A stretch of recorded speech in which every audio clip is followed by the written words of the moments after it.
चालू समिति के जो संयोजक हैं भाई मोहित जी से मेरा आग्रह है कि वो यहाँ पर हमारे कार्यकर्ता में आए और अपनी बातों को रखें।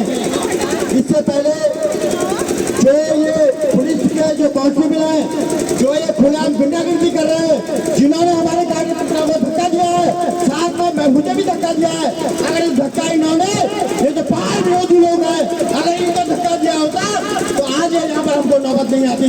साथियों मैं बता दूं ये जो पुलिस का सिपाही भर्ती होते हैं इनको आप लेकर 25-25 लाख रुपए देकर भर्ती होते हैं। एक भी हमारा उत्तराखंड का पुलिस का सिपाही नहीं है, पता नहीं कहाँ कहाँ गए भर्ती हो गए। आपको मैं बता दूं हम दिल्ली पुलिस से नहीं डरे साथियों, हमें दिल्ली की पुलिस, हमें पंजाब की पुलिस नहीं डरा पाई, हमें दिल्ली की पुलिस नहीं डरा पाई, तो ये पुलिस हमें रोक नहीं सकती। जो इस पुलिस के लिए हम गिरफ्त के लिए लड़ते हैं, जिनको धामी सरकार ने कई सालों में धोखे में लगा गेट पे गए, उस धामी सरकार के लिए हमने गेट पे गए, हमने लड़ाई लड़ी। आज हमारे लोगों को धक्का दे रहे हैं।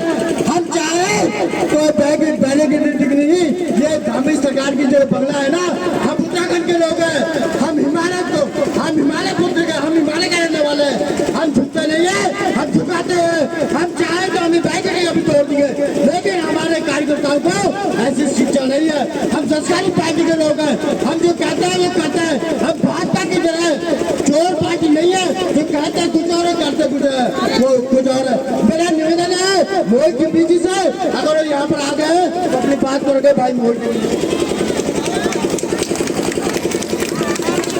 जो सुरेंद्र सिंह नेगी जी अगर यहाँ पर कहीं है, जनता पावर के जो है अब पार्षद है सुरेंद्र नेगी जी, हाँ ये वही सुरेंद्र नेगी जी है जिसने कैबिनेट मंत्री ने खुलेआम आपने देखा होगा जिसे गैस में गुंडागर्दी करते हुए मारा गया।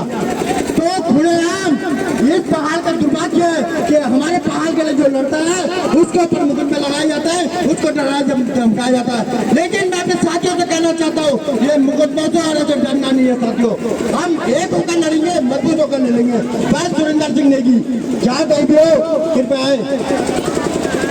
जो हमारे सुरेंद्र सिंह चौहान जी, हमारे राजेश चौहान जी हैं, मेरा निवेदन है कि सूक्ष्म बातों में अपनी बात।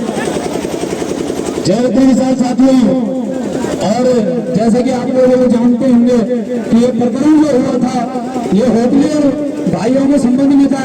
और होटलियर भाई जितने भी अगर यहाँ पे आ रखे हैं तो मैं उन होटलियर भाइयों से अनुरोध करूंगा कि एक बार संगठित होकर यहाँ पर पहुंचे गाड़ी के पास, जहाँ पर मैं जो है इस माइक के पास अगर होटलियर भाई अगर कोई आ रखे हैं तो मेरा अनुरोध है जितनी भी संख्या में है जो भी है, क्योंकि ये लड़ाई होटलियरों से शुरू हुई थी।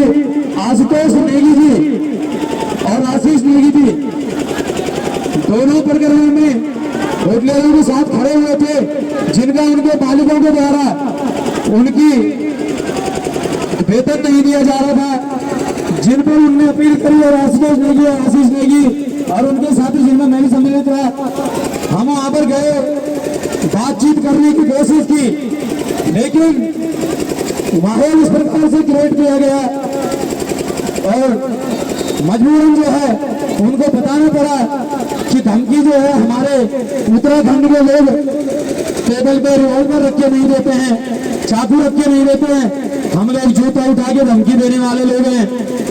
हाँ ये हमारा तरीका है और हमने देखा है, हम अपने भाइयों को न्याय दिलाने के लिए उनसे जितनी उनकी तनख्वाहें बनती थी उतनी तनख्वाह उनको दिलाई, उन पर हम लोग गए थे और उनमें उन भाइयों को सहयोग दिलाया था।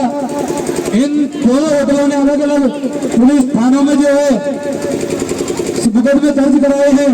और देखिए कुख्यात हिस्ट्री सीटर, जी हाँ कुख्यात हिस्ट्री सीटर जैसे इन्होंने मुकदमे हम लोगों को लगा रखे हैं जो कि सरकार के दबाव में है। ये मुकदमे वापस लेने होंगे इस सरकार को। ये इस प्रकार की तानाशाही सरकार है, धामी सरकार जो है यहाँ पर किस प्रकार अन्याय पे उतर गई है अपने आवाज उठाने वालों पे। अंकिता भंडारी के जो प्रकरण पर लड़ रहे थे उन पर भी मुकदमे किए गए हैं।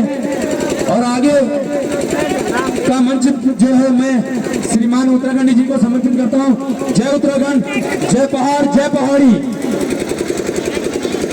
हमारे बीच में सैनिक प्रदेश के केंद्रीय अध्यक्ष भाई चंद्रमोहन सिंह गढ़िया जी है। मेरा निवेदन है कि इनको अपनी बातों को रखें। श्री गढ़िया जी। धन्यवाद। मैं सभी संगठनों का आज जितने हमारे संगठन आए हुए हैं और सभी नॉन पॉलिटिकल्स यहाँ पर जो दल हैं, मैं सभी का उत्तराखंड क्रांति दल की ओर से सभी का हार्दिक अभिनंदन एवं स्वागत करता हूँ। भाइयों, ये दिन आज क्यों देखने पड़ रहे हैं हमको, ये स्थिति पैदा क्यों हुई, ये कोई किसी से छुपा नहीं हुआ है। लेकिन याद रखें, राष्ट्रीय पार्टियों ने जिस तरह हमारे पहाड़ को, हमारे उत्तराखंड को तहस नहस किया, याद रखिए वो दिन दूर की है। आज जरूरत है, आवश्यकता है सारे संगठनों को, सारे सैनिक संगठनों को एकजुट होने का। और यहाँ ध्यान रहे, अगर हम समय से एकजुट नहीं हुए तो ये सरकार की बर्बरता, ये सरकार की तानाशाही बढ़ती चले जाएगी। और अगर इसमें अंकुश लगाना है तो हम सब आपको एकजुट होना पड़ेगा, एकजुट होना पड़ेगा। भाई आशीष और भाई आशुतोष नेगी के लिए बताइए, उनका गुनाह क्या था, उनका दोष क्या था, उन्होंने ऐसा क्या कर दिया था कि उनको जेल के सड़कों के पीछे होना पड़ा। लेकिन याद रखिए, ये तानाशाही सरकार का अब नहीं चलेगी। अब उत्तराखंड में समस्त युवा, सैनिक संगठन, युवा, महिलाएं सब एकजुट हो चुके हैं। और ध्यान दें सरकार, आगामी 2027 में तुम्हारा निस्ताव नाबूद कर देंगे हम, तुम्हें यहाँ पखार से उखाड़ फेंकेंगे हम। याद रहे। धन्यवाद। जय हिंद, जय भारत, जय उत्तराखंड।